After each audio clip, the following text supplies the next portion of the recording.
Were his hands clean? No, they were a little dirty.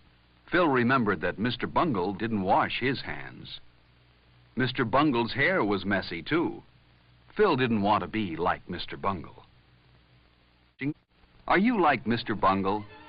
Mr. Bungle is a shame because he spoils lunchtime. Don't be like Mr. Bungle. Have good lunchtime manners, and lunch will be more fun for everyone. Phil was the last one done.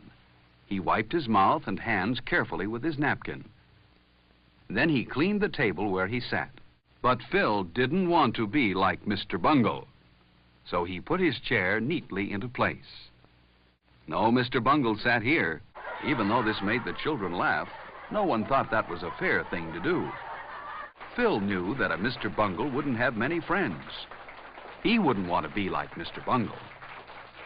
No one here was a Mr. Bungle, and no one wanted to be.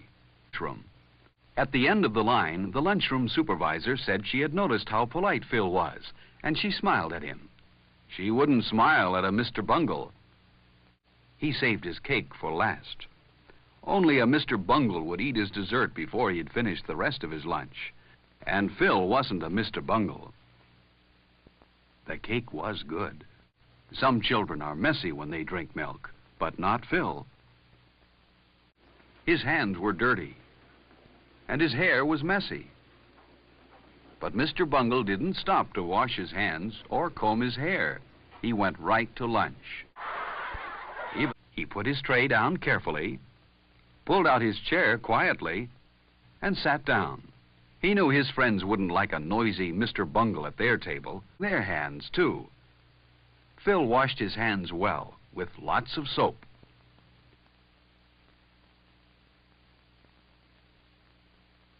Then he rinsed the soap off.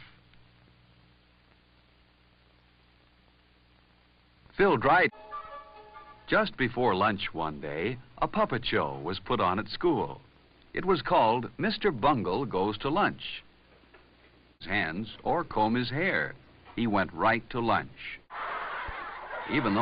Before Phil began to eat, he always put a napkin on his lap. Phil and his friends wouldn't like to have a Mr. Bungle at their table. Then lunchtime wouldn't be as much fun as it is. He always enjoyed looking at the good food in the cafeteria. It tasted good and was good for him, too. May I please have some milk? Phil remembered to say, may I, and please. That was very polite. Phil remembered to say, thank you, when he took the carton of milk. Phil had good manners.